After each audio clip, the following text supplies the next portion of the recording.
جی سننے میں آیا ہے کہ مریم نواز بڑی غصہ ہوئی ہیں, نواز شریف بڑا غصہ ہوئے ہیں کہ یہ کیا ہو گیا ہے. السلام علیکم, میں حسنین, آپ دیکھ رہے ہیں نیا پاکستان. میرے ساتھ نعیم حیدر پنجوتا صاحب موجود ہیں. کل سپریم کورٹ کا ایک اہم فیصلہ آیا کہ عمران خان کو شفا انٹرنیشنل ہسپتال میں شفٹ کیا جائے ان کے علاج کی غرض سے, لیکن ابھی تک اگلی شام ہو گئی ہے, ابھی تک کوئی اس فیصلے پہ امپلیمنٹ نہیں ہوا. اور نہیں پنجوتا صاحب, ایک طرف وہ اپیل میں چلے گئے ہیں, سپریم کورٹ فیصلہ کرتی ہے کہ عمران خان کو شفا میں منتقل کیا جائے علاج کے لیے, ابھی تک کیوں نہیں منتقل کیا گیا, کیوں شفٹ نہیں کیا گیا؟ بہت شکریہ حسنین بھائی, آپ نے موقع دیا, اور مختار بھائی آپ نے. دیکھیں بات یہ ہے کہ سب سے پہلی بات میں یہ کرنا چاہوں گا کہ جب سپریم کورٹ نے ایک فیصلہ دے دیا, وفاقی وزیر قانون, جیلی وزیر قانون آ کے بیان دے رہے ہیں جی کہ ہم اس پہ نظر ثانی دائر کریں گے اور دیکھیں گے کہ جو ہے وہ عدالت کیا فیصلہ دے گی. یہ فیصلہ جو ہے ٹھیک نہیں ہے. بھائی آپ کیسے کہہ سکتے ہیں کہ فیصلہ ٹھیک نہیں ہے؟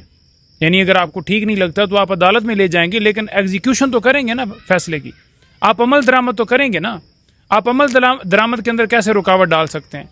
آپ پارٹی ہیں, یعنی آپ حکومت کے اندر ہیں, آپ فریق ہیں, بے شک جیلی مینڈیٹ ہے, لیکن آپ کے پاس اختیار ہے شفٹ کرنے کا, اور عدالت نے آپ کو کہا ہے. آپ کی رائے اگر مختلف ہے کہ عدالت کا فیصلہ غلط ہے تو آپ چیلنج کے اختیار ضرور رکھ سکتے ہیں, لیکن آپ نے پہلے عدالتی احکامات کو ماننا ہے, عدالتی حکم کو ماننا ہے. یہ ہو ہی نہیں سکتا کہ آپ عدالتی حکم کو نہ مانیں اور کہیں جی کہ ہم نے اب پٹیشن دائر کر دی ہے. کیا عدالت نے کہا ہے کہ آپ بے شک پٹیشن دائر کریں گے تو بے شک اس وقت تک آپ عدالتی حکم نہ مانیے؟ یا کسی قانون کے اندر ایسا ہے؟ آپ قانون کے طالب علم ہیں تو وزیر قانون صاحب سب سے پہلے عدالتی حکم کو مانیے. آپ کو یاد ہوگا آپ کہہ رہے ہیں جی کہ سرکاری ہاسپٹل کے اندر جو ہے شفٹ ہونا چاہیے, نہ کہ پرائیویٹ ہاسپٹل کے اندر. آپ بھول گئے نواز شریف جب لندن گئے تھے ڈیلیں اور ڈھیلیں لے کر, اسٹامپ دے کر جہاز کے اوپر بیٹھ کے؟ آپ بھول گئے جاتی عمرہ جب شفٹ ہوئے تھے وہ سرکاری ہاسپٹل تھا؟ آپ بھول گئے جب شریف ہاسپٹل جو ہے اس کے اندر آپ شفٹ ہوئے تھے؟ وہ بھول گئے جب زرداری صاحب جیل کے اندر تھے تو جیل سے بیماری کا بہانہ بنا کے ہاسپٹل شفٹ ہو گئے؟ تو آپ کے لیے پرائیویٹ جو ہے حکم نامے جاری ہوں اسپتالوں کے, وہ ٹھیک ہے, لیکن آپ عمران خان کے خلاف آرٹیکل 25 کا حوالہ دے رہے ہیں, آرٹیکل 10A کا حوالہ دے رہے ہیں. کون سی آپ نے قانون اور آئین کی جو ہے وہ پاسداری کی ہے؟ آپ نے فیئر ٹرائل دیا عمران خان کو, آپ نے عمران خان کو سننے کا موقع دیا, آپ نے ان کے وکلاء کو سننے کا موقع دیا, اس کا فیئر ٹرائل کیا آپ نے, آرٹیکل 10 آپ نے لکھ دیا. کون سا فیئر ٹرائل دیا آپ نے عمران خان کو؟ آپ نے غلط بیانی کیا وہاں بھی, اور 25 بھی آپ پہ لاگو نہیں ہوتا. آپ خود یہ چیز لے چکے ہیں اور یہ آئین سے ہٹ کے نہیں ہے. اگر میں آپ کے سامنے موقف رکھوں انٹرنیشنل لاء کا, نیلسن منڈیلا رولز جو ہیں اس کے مطابق اگر دیکھیں آپ کے سامنے سارا معاملہ آ جائے گا کہ انٹرنیشنل لاء کہتا کیا ہے. جہاں ہم یونائٹڈ نیشن کا حصہ ہیں وہاں ہم نے کنونشنز کے اوپر دستخط کیے ہوئے ہیں, اور ادھر ہم کہتے ہیں جی کہ نہیں جی نہیں, ہم نے اپنی مرضی کرنی ہے. پاکستان کا جو آئین ہے یا بین الاقوامی جو قانون ہے, نیلسن منڈیلا رولز ہیں, اس کے مطابق میں آپ کے سامنے 6 پوائنٹ رکھ دیتا ہوں. نمبر 1, یہ رولز یہ کہتے ہیں کہ عام جو شہری ہیں, کوئی بھی شہری ہوگا, اس کے بھی حقوق برابر ہیں, اور جیل کے اندر شخص جو قید ہے صحت کے حوالے سے اس کے حقوق برابر ہیں. یعنی اگر عام آدمی کو یہ حق حاصل ہے کہ وہ کسی جگہ سے علاج کرائے, سرکاری سے کرائے, پرائیویٹ سے کرائے, لندن سے کرائے, تو جیل کے اندر بیٹھے ہوئے شخص کے بھی وہ حقوق حاصل ہیں. یہ انٹرنیشنل لاء کہہ رہا ہے, نیلسن منڈیلا رولز کہہ رہے ہیں, جس کا ہم خود وہاں ہم نے دستخط کیے ہیں اور ہم حصہ ہیں یونائٹڈ نیشن کا. دوسری یہ چیز ہے کہ علاج ضرورت کے مطابق یہ اس کا حق ہے ہر قیدی کا, یہ بھی انہوں نے اس کے اندر طے کیا ہوا ہے, اسٹینڈرڈ طے کیا ہوا ہے. یعنی کوئی شخص بھی قید ہوگا تو اس کے تمام حقوق ہیں, جو اس کا علاج ریکوائرمنٹ ہے وہ اس کا علاج کیا جائے. نمبر 3, ہنگامی صورت میں فوری علاج کیا جائے. آپ نے ہنگامی صورت میں علاج کیا؟ 3 مہینے عمران خان صاحب بار بار کہتے رہے, آپ نے علاج ان کا کیا؟ آپ نے غفلت دکھائی آنکھ کے اوپر, آپ نے علاج ٹھیک نہیں کیا تو عدالت نے انٹرونشن کی کہ آپ نے بورڈ بھی بنایا تھا وہ بھی غلط تھا, آپ نے وہاں بھی بین کو شامل نہیں کیا, ان کے ذاتی معالج کو شامل نہیں کیا, آپ نے ٹریٹمنٹ ٹھیک نہیں کیا تو اتنی رپورٹ آئی, اتنی بیماریاں نظر آ رہی. انہوں نے خود عدالت نے کہا کہ جتنی چیزیں نظر آ رہی ہیں یہ تو لگتا ہے کہ کافی جو حصے ہیں ان کو کچھ نہ کچھ ہوا ہے. تو اس کو دیکھتے ہوئے انہوں نے یہ ان کی سیٹسفیکشن کو انہوں نے سمجھا کہ واقعی ضرورت ہے تو انہوں نے شفٹ کیا. چوتھی یہ چیز ہے کہ اس میں یہ واضح لکھا ہوا ہے کہ ماہر ڈاکٹر یا بیرونی یا سول ہسپتال سے آپ علاج کرا سکتے ہیں. یعنی بیرونی کوئی ہسپتال ہوگا جیل سے ہٹ کے, یا کوئی اس پرائیویٹ ہسپتال ہوگا, آپ وہاں علاج کرا سکتے ہیں اور اپنی مرضی کے ڈاکٹرز آپ شامل کر سکتے ہیں. اور آپ کی جو میڈیکل رپورٹس ہیں اگر آپ سمجھتے ہیں کہ وہ کسی کے ساتھ شیئر نہ کریں، جیل انتظامی کے ساتھ کو آپ نہیں شیئر کریں گے، آپ کے جو ڈاکٹرز ہیں ان کے ساتھ اگر آپ پرائیویسی رکھنا چاہتے ہیں تو یہ بھی اس کے اندر طے کیا گیا ہے۔ آپ نے تو ہمیں ہی نہیں دی کہ عمران خان صاحب کو کیا ہوا ہے۔ عدالت نے کہا کہ تفصیلی رپورٹ تو جمع کرائیں۔ اچھا، اور اس میں یہ لکھا ہوا ہے کہ زبردستی آپ کسی کا علاج کروانے کے لیے اس کو نہیں کہہ سکتے کہ بھائی تو نے سرکاری اسپتال کے اندر ہی داخل علاج کرانا ہے، اس کی مرضی شامل ہوتی ہے، یہ بھی اس کے اندر لکھا ہوا ہے۔ اور اس کے اندر یہ بھی لکھا ہوا ہے کہ مینٹلی جو صحت ہے اس کا بھی خیال رکھنا ہے۔ آپ نے مینٹلی ٹارچر بھی کیا، ان کو آئسولیشن تو یہ بتا دیں کیا اب عمران خان صاحب کو، کیونکہ 2 دن کا ٹائم دیا گیا تھا سپریم کورٹ کی جانب سے، کیا اب عمران خان صاحب کو شفا انٹرنیشنل ہسپتال میں منتقل کیا جا رہا ہے یا نہیں کیا جا رہا؟ دیکھیں، ابھی تک کی جو صورتحال نظر آئی ہے یہ ریلکٹنٹ ہیں، یہ انکار کیے ہوئے ہیں کہ شفٹ نہ کرنا پڑے۔ ہم یہ بار بار مطالبہ رکھ رہے ہیں کہ عدالتی حکم آ گیا، عدالت کی توہین نہ کریں، آپ کی مرضی کا فیصلہ آتا پھر ٹھیک تھا۔ اگر عمران خان کے جو ہے وہ ٹریٹمنٹ کے لیے کوئی فیصلہ آیا ہے، یعنی کوئی ایسی چیز نہیں آئی کہ انہوں نے فیصلہ دے دیا ہے کہ ایک بندہ قید ہے اور اس کو جلسے کی اجازت دے دی جائے، یا مینار پاکستان جیسے نواز شریف تو سزا یافتہ قیدی تھا نا اور باہر پھرتا رہا، اور اس کو لندن کے اندر بیٹھ کے ضمانت، دنیا میں کہیں پر دیکھا آپ نے دیکھا ہے؟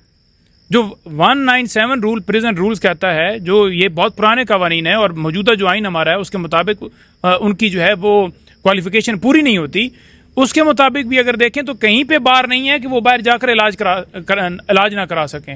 کوئی ایک شک مجھے دکھا دیں جہاں پر بار ہے کہ آپ باہر علاج نہیں کروا سکتے، دکھائیں۔ میں اعظم مزید طاہر صاحب کو چیلنج کرتا ہوں، دکھائیں کوئی، کس کتاب کو آپ نے پڑھا ہے، کہاں آپ نے تعلیم حاصل کی ہے یار؟ کیا وجہ ہے وہ کہتے ہیں کہ پرائیویٹ ہسپتال میں نہیں، سرکاری ہسپتال میں، اور خود لندن سے علاج کرواتے ہیں؟ اس کی وجہ کیا ہے؟ کیا عمران خان کا خوف ہے، ڈر ہے؟ اور صرف علاج کے لیے تو عمران خان جا رہے تھے شفا میں، کوئی وہاں جلسہ تو کرنے نہیں جا رہے تھے۔ دیکھیں، اصل بات یہ ہے نا کہ ظرف کی بات ہے۔ عمران خان صاحب نے جب نواز شریف بیمار تھا تو فوری کہا کہ میری ہمدردیاں ان کے ساتھ ہیں، میرے سیاسی حریف ہیں، لیکن انہوں نے اس پہ کہا کہ میری ہمدردی اس کے ساتھ ہے، اور ساتھ کہا کہ میں نے احکامات جاری کر دیے ہیں کہ ان کے علاج کے حوالے سے جو ضروریات ہیں وہ کی جائیں۔ تو عمران خان نے تو لندن تک بھجوانے کے اندر جو ہے ہڈل نہیں ڈالی۔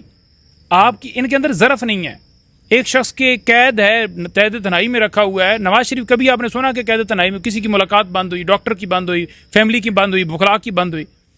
لیکن ان کے اندر ظرف نہیں ہے، یہ کم ظرف لوگ ہیں۔ تو اب کیا آپ کو مریم نواز اور نواز شریف جو ہیں وہ بڑے تپے ہیں کہ یہ کیا ہو گیا، اور جاؤ جی فلانے نے پہلے رات کو اجلاس ہوا ان کا، جی سننے میں آیا ہے کہ مریم نواز بڑی غصہ ہوئی ہیں، نواز شریف بڑا غصہ ہوئے ہیں کہ یہ کیا ہو گیا ہے، یہ تو بالکل آپ اس پہ جائیں اور اس پہ جناب ٹیم بیٹھے اور اس کو پرسو کریں۔ حالانکہ ان کے اپنی جماعت کے رہنما خواجہ سعد رفیق نے کہا کہ یہ ہمیں کر لینا چاہیے تھا، یہ عدالت کو کیوں کرنا پڑا۔ اس نے جو کوٹ لاکھ پر جیل کے اندر قیدی ہیں ان کے بارے میں کہا کہ ان کے حوالے سے بھی نرمی برتی جائے، نرمی کی جائے، جو آپ غلط کام کر رہے ہیں، آپ کے اپنے لوگ بھی کہہ رہے ہیں کہ یہ غلط ہے۔ وہاں پر رانا ثناءاللہ نے کہا جی کہ بڑا ہم خوشائن ہیں جی، زبردست ہے فیصلہ، پھر اچانک سے پیچھے سے بٹن دبایا گیا اور شروع ہو گیا کہ جی نہیں ہم نہیں مانتے جی، ہم چیلنج کریں گے جی، اس کے اندر بڑی غلطیاں ہیں۔ ابھی یہ بتائیں جو انہوں نے پٹیشن دائر کی ہے، وہ انہوں نے پٹیشن دائر کی ہے، اس کے اندر پٹیشنر کون بنایا ہے جی؟ چیف جو ہے کمشنر اسلام آباد، ٹھیک ہے، تو وہ کہاں سے پارٹی بن گیا؟ وہ کیسے کر سکتا ہے؟ یہ مینٹینیبل ہی نہیں ہے۔ ایویں اٹھا کے لے کر پٹیشن دائر کی ہے، اس کے اندر پٹیشنر کون بنایا ہے جی؟ چیف جو ہے کمشنر اسلام آباد، ٹھیک ہے، تو وہ کہاں سے پارٹی بن گیا؟ وہ کیسے کر سکتا ہے؟ یہ مینٹینیبل ہی نہیں ہے۔ ایویں اٹھا کے لے کر عدالت کیا کرے گی اس پٹیشن کے حوالے سے، اور اگر شفٹ نہیں کیا جاتا تو پھر نیکسٹ کیا دیکھ رہے ہیں آپ؟